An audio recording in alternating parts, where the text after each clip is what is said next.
Good morning, Epic students. Let's start off with a question or maybe something for you guys to kind of figure out here. Which do you think is harder to wait for? Christmas or your birthday? And I guess depending on your age, some of you guys are like, I just can't wait to maybe turn 18 or whatever. And so the idea of waiting till you turn 18, you cannot wait for. You can wait for Christmas because there's plenty of them ahead, but there's only one 18th birthday. What about this? For my season lovers out there, winter or summer, which one is the hardest one to wait for? College or the ability to drive on your own? What about this? Amusement park lines or LA traffic? I know that one's kind of hard because traffic is everywhere and those amusement park lines are keeping you from a little bit of fun.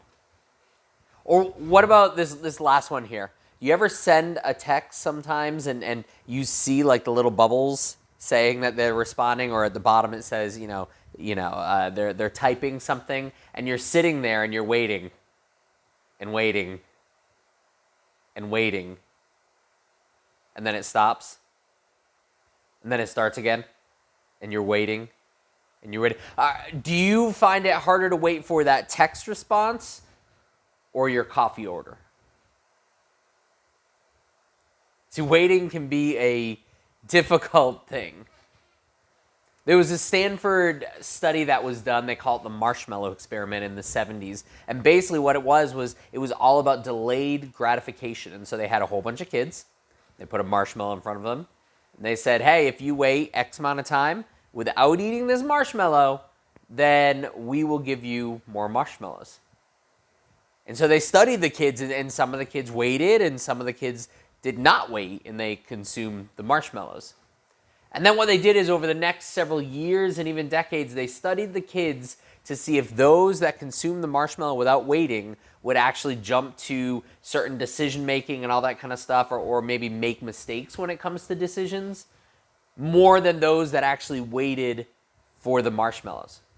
It's a pretty cool idea, pretty neat trick, but the studies didn't come out with anything concrete, and I'll get to that in a second. But the truth is that we live in a fast food style world. I mean, think about it.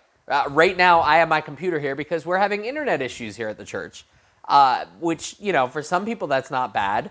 But for me, I type everything up on my computer and then send it wirelessly over to my iPad so I can teach from my iPad. I can control the lights from my iPad. I love the internet, and we need blazing fast internet to do everything that we need to. And guess what? The internet's down, so I had to manually program the lights as best as I could. I had to sit here now with the computer because nothing is being sent to my iPad. I mean, think about how many times you look at the microwave as it's heating up your food, and those 5 minutes that it's heating up your food feels like forever. And yet, the microwave is a faster option than the oven. We want instant answers. We want instant food. We want instant gratification. We are used to getting things in quick, lightning fast speed, and if it's not fast enough, then it's not really worth it. So because of all of that, especially our generation and your generation, it is a lot harder to understand this concept of really having to wait. I mean, it can make it feel like everything is just taking forever. For many of us, it leaves us extremely impatient. So over the next couple of weeks, we're going to dive into this because the truth is that fast food mentality of the instant answers, we Google the answers, we Wikipedia the answers, we want the instant answers, we want the instant gratification. And the truth is that in Christianity, we don't always get that. I mean, how many times have you asked God a question and instantly got an answer? Instantly got an answer that you were really looking for or that you wanted to hear. The truth is that does not happen oftentimes in Christianity. And so how do we, in this fast food mentality, deal with Christianity when oftentimes God takes a while to respond? He doesn't respond in our timing or with our answers. And the truth is sometimes it seems like God is just making us wait forever. It seems like, we've been waitlisted by God.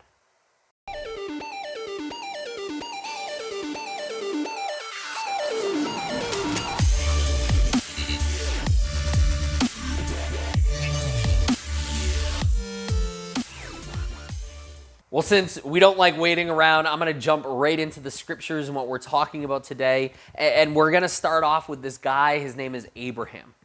Now, Abraham has a very unique and interesting story because God actually spoke to him and called him out when he didn't even know who God was. God speaks to him and he's like, hey, dude, I want you to leave everything. Take your family and you're just going to go and follow me. Like, you can almost imagine Abraham like, and who are you? And yet he listened to God and followed. And over time, God gave him these amazing promises. He gave him the promise that he was going to give birth to an entire nation, that God was going to bless him. And everywhere that he was going to go, there would be blessings that would pour out upon him, his people, and that they would be a blessing to others. And over time, as he is following this God, this new God to him, they develop this close friendship and relationship, and he is following after God and doing everything that God is saying, and God is blessing him step by step by step along the way, except for the fact that while he's becoming extremely rich, while he's getting lots of land and everything like that, the whole idea of giving birth to a nation is kind of hard because he doesn't have any kids. And that's still not changing, and Abraham is getting older and older. But in Genesis chapter 15, we're going to start off in verse 1, and it says this: Sometime later the Lord spoke to Abram in a vision and said to him, do not be afraid, Abram, for I will protect you, and your reward will be great. But Abram replied, O sovereign Lord, what good are all your blessings when I don't even have a son? Since you have given me no children, Eleazar of Damascus, a servant in my household, will inherit all of my wealth. You have given me no descendants of my own, so one of my servants will be my heir. And the Lord said to him, no, your servant will not be your heir, for you will have a son of your own who will be your heir. Then the Lord took Abram outside and said to him, look up into the sky and count the stars if you can. That's how many descendants you will have. Now here again, God has already promised him that he will give birth to a nation, that he'll have tons of descendants. And here God is saying, no, I promise you, this isn't for someone else. This isn't for some other kid. No, you are going to have your own son. I promise you this. In their time and day, the idea of heirs and descendants was super important, super crucial. And so here God is promising Abram this. In fact, he's called Abram before he becomes Abraham. And he promises him this, and it is a great, fantastic promise to have. God is going to follow through. And then 10 years pass. No kid.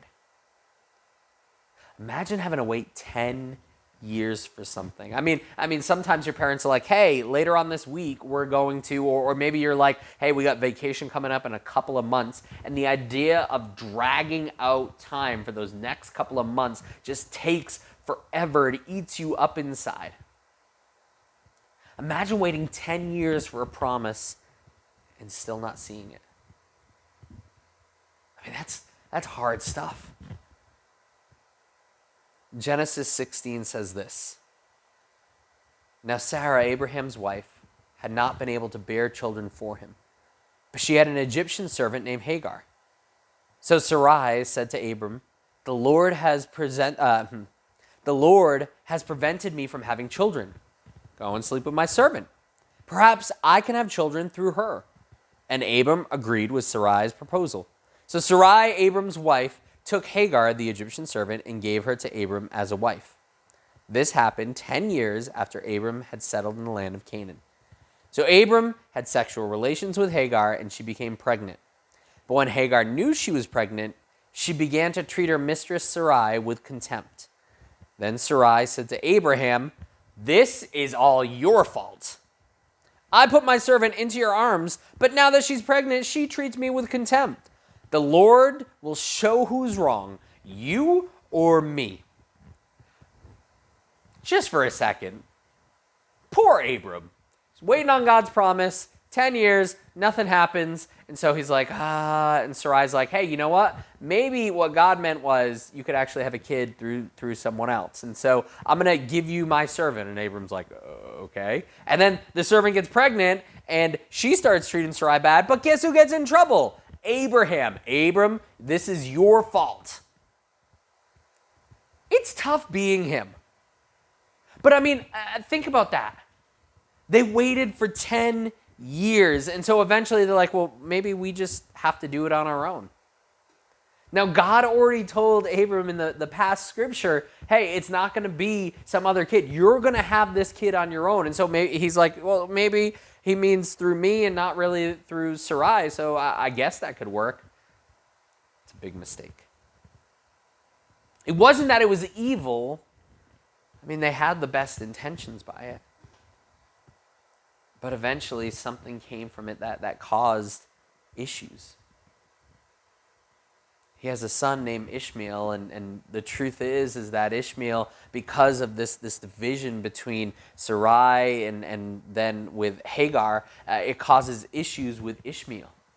And eventually Hagar and Ishmael have to leave. And so here this boy goes for a long time without a father, really. That's not the way that God designed it. That's not the way that God wanted it to happen. But after waiting so long, they decided they were going to do it on their own. Have you ever waited on something and then accidentally jumped the gun on it? Like as a kid, maybe it's just me, but I would like save up money and I'm like, okay, I'm going to buy something great. And so I would save up. I remember when Super Nintendo came out and I had it in my head that I was going to save up for a Super Nintendo. And I remember I got $10 and I was like, okay, putting that aside for the Super Nintendo. And then, I got like another couple of dollars. Okay, I'm putting that aside. My grandmother had me pick up some sticks in her yard and paid me like $2 to do it. Okay, I'm putting that aside. And then I'm walking through the toy store and that whatever, $14, $15 is sitting hot in my pocket. And I know it. And everything I'm looking through in that toy store, I'm like, I want it, want it, want it, want it, want it, want it. And then I blow the money on some action figure I don't even care about.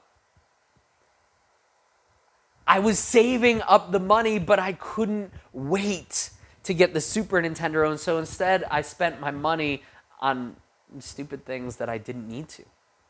So if it's hard in those circumstances, if you've been there before where you are waiting and the wait just ends up draining you and you end up jumping the gun prematurely, then maybe you understand a little bit about what Abram and Sarai were dealing with. See, what would your reaction be if you waited on God for years and years and it seems like the promise he gave you wasn't coming true? I mean, that can be a hard thing. I mean, maybe kind of like Abram and Sarai, you start questioning, well, did I really hear from God? Did God really say this? Did God really promise this in his Bible? In his word? Is this really for me? Maybe I'm wrong. Maybe I did something wrong. Fast forward a little bit, and God meets with Abram. And he's like, dude, why'd you do that? What's very interesting about when God meets with him is God promises him, no, I gave you this promise. It's going to be you and Sarai's son. And within 1 year, you will have this son. But what's interesting, and you guys can read it in the scriptures yourself, is that God didn't punish Abram or flip out on him. He wasn't like, dude, you should have trusted me. I can't believe it, you stupid idiot. Oh my goodness, strike you down. In fact, just because he had Ishmael, it didn't invalidate the promise either. In fact, Ishmael receives some of the blessing. Instead, he reminded Abraham, you can trust me. Abraham, I made a promise, and yes, it didn't come true in the time that you were expecting, but I didn't give you a time. Now I'm telling you, within a year, you're going to have the son. And guess what? Within a year, he had the son. But the truth is that in this circumstance, he reaffirmed with Abraham, you have to trust me. My timing is not your timing. See, some of us, we may have experienced promises from God in our life. Certain things that he has told us, maybe certain things that we've read in the scriptures, certain things in our prayer times that we really believe that God is speaking. And for some of us, and maybe a lot of us, we haven't seen those things happen yet.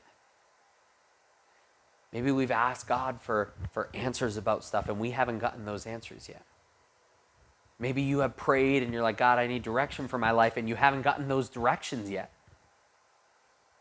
See, it can seem like we are going nowhere in our life. Like, God, what are you doing? I've asked you these things and I haven't gotten a response. God, I'm praying for direction and I haven't felt any direction here. God, you made these promises and yet it seems like it's not happening. God, where are you? Do you care?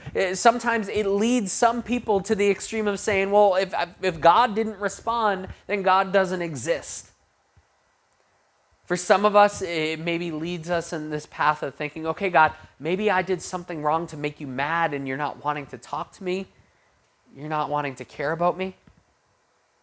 See, in this culture of fast that we live in, waiting a day can feel like forever, let alone waiting 10 years like Abraham did. I mean, believe me, I have been there. I have been frustrated at times, let alone with waiting on God. But I mean, just think about it. I mean, how many times have I sat there in a grocery line and there's that one person with one item and I'm like, okay, I'm going to choose this line, okay? This is where I'm going to go because, I want in and out of the grocery store. Anyone else there with me? Like, I don't like to wait around in stores. I just want to get in, get my stuff, and go. And so I'm scanning the lines. I'm like, this person has one item. Boom, I'm right there. I'm going to be out in like 2 minutes tops. And then this person has to get in a conversation with the clerk, and they're talking about different stuff. And then they decide that they're going to write a check. So they pull out the checkbook, and then they mess up on the check. And meanwhile, I'm watching all of these lines that had longer lines, like people with lots and lots of stuff, and they're already out of the door. And here I am sitting there waiting, and I'm trying to, be Pastor Josh and be very calm, be very patient. And it's one of those things that I'm just kind of sitting there going, oh, please, God, give me strength. I get frustrated when I have to wait. I get anxious when I have to wait. See, we want to rush through everything. And the truth is, when it comes to Christianity, we want those rush answers. And when we don't get them, when we don't feel them, when we don't have those responses, we feel abandoned. We feel empty. We sit there going, okay, well, what am I going to do? Where am I going? God, what is happening? Am I alone in that? Or have you ever felt that way? Did I do something wrong? Do you even care? Proverbs 3:5-7 says this: trust in the Lord with all of your heart. Do not depend on your own understanding. Seek his will in all you do, and he will show you which path to take. Don't be impressed with your own wisdom. Instead, fear the Lord and turn away from evil. See, the truth is that sometimes my own understanding fails me. Years and years and years ago, me and some friends were walking down these streets late at night, and we decided, our friends were weird. Sometimes we decided to go on walks, sometimes we decided to go through graveyards, just because it was like, I don't know, thrilling and exhilarating at 11 and 12 o'clock at night. And so we're walking down this road, there's no cars whatsoever. I'm walking with a couple of friends, and we're walking, and I keep on hearing these noises coming from the woods. And if you've heard anything about me, you know that I struggle with a fear problem. And so here I am, 16, 17 years old, walking, going, okay, I'm thinking I'm hearing something in the woods, but that's okay. I'm with some girls, a couple of my guy friends, we're playing it cool. And we're walking, and all of a sudden, way, way up in the road, someone stumbles out of the woods. We're by ourselves on this street. There's no cars. It's not a main street. It's like a side street right by the woods, the creepy woods. And it's like midnight, and this person stumbles out of the woods and then looks at us and points at us and starts walking. Can I tell you how I felt like I was in a horror movie at that second? And I was like, and they're freaking out, which made me go, okay, Josh, you got to be the calm one. And And I was like, hey guys, let's just take another street. We'll just go down this other street. Okay, let's go down here. Let's go down here. The person is stumbling towards us, and I'm sitting there going, we're gonna die. This is it. We're gonna die. They are coming after us. The person looked drunk to me because they were stumbling all over the place. In my head, it was like a 6-foot type person, like really, really tall, super built, super strong. They were going to come for us. Somewhere on their body they had an axe, and they were just going to chop us up into pieces. Guys, we're going to take the street over here. And so we take that street, and we're walking, and we're walking, and we're walking. And then I look, and I see the person coming behind us, stumbling down the street. So I'm like, okay, guys, we're just going to pick up the pace. Let's pick up the pace. Let's go a little faster. Okay. And so we start walking a little bit faster. And then I hear noises coming from some of this little side alley. And I'm just going, oh God. And at this point, I am making sure I'm right with God, because if I die, I want to make sure that I'm right with God. No unconfessed sin or anything like that. And then someone stumbles out in front of us again. So we have crazy drunk person behind us, crazy drunk person in front of us, and they both start coming towards us, and we're just like, ah. And me and some of my friends are talking about what we're going to do if all this happened. And in my head, I knew that these drunk people were going to kill us, that they were at least going to jump us, that we were going to get attacked, that we were going to have to defend ourselves, we were going to have to defend the ladies, all that kind of stuff. And then as they got closer, I realized it was two of our friends that lived a couple streets away. They saw us walking, and they decided to play a prank on us. Funny! But see how Josh's understanding sometimes fails me? I was convinced that we were going to die, we were going to get hurt, that they were drunk, that they had vicious thoughts and actions towards us. They were going to do awful things, and it was some friends playing a prank on us. Now, in that situation, yes, many of you guys could understand, but the truth is that wasn't really the facts. My understanding failed me. Have you ever jumped to the wrong conclusion? You were so confident, you were like, aha, and then you realized you were wrong. See, that verse says that we can't always depend on our own understanding. In some of these cases, if God makes a promise, my understanding will say, well, if he hasn't completed it in a year, then it's invalid. 2 years, 3 years. Bad things happen, it's invalid. If all this kind of stuff, it invalidates God's promise. But the truth is, God is saying, trust me. Because when I make a promise, I will see it through. It just won't be your timing. I promise you, if I have said these things, if you ask me something, I will respond. It just won't always be in our timing. See, sometimes he will give us the answer, but sometimes we have to wait for it.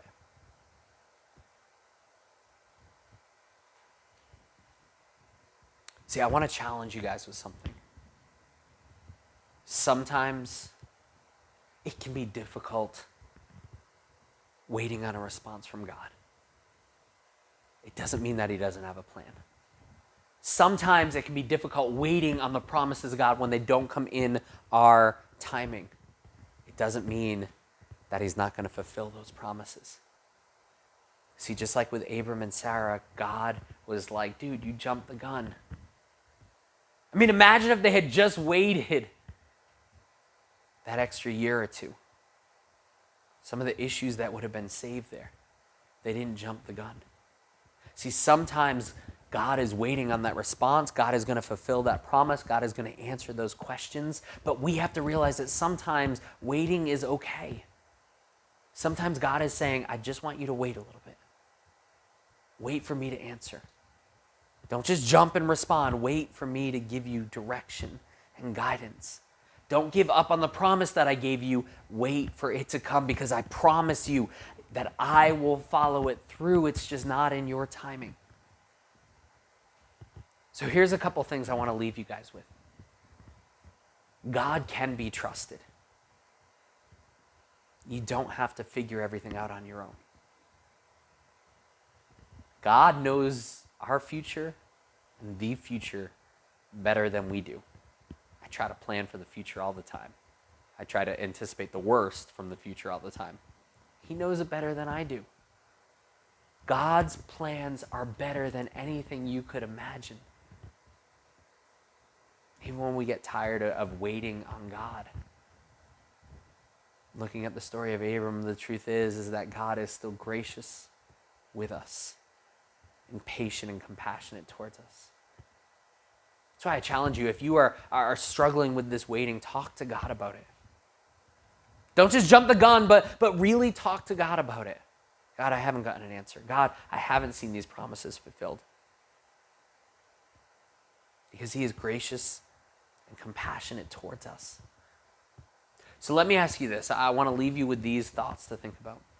What are you waiting for in your life? Are you waiting for something to change in it? Are you waiting for something to change in your heart? Are you waiting for a new opportunity to come about for you?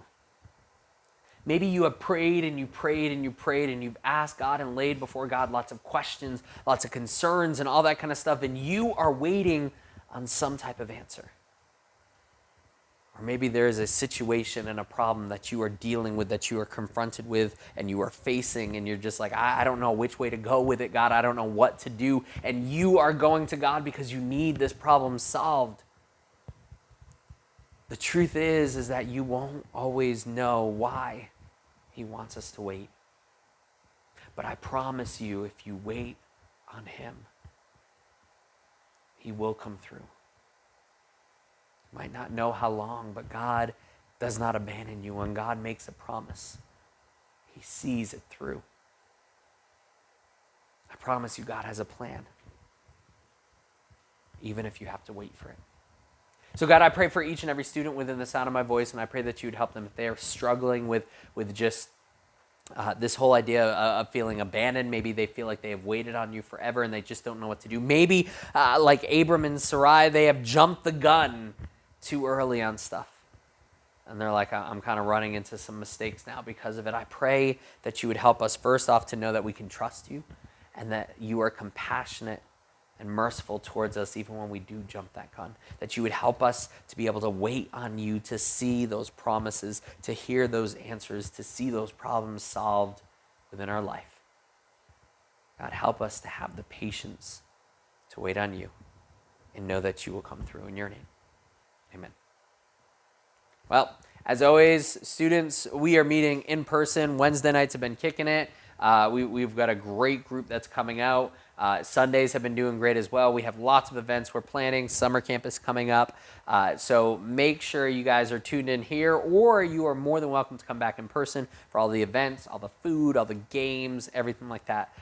We love you guys. We miss you. Can't wait to see you soon.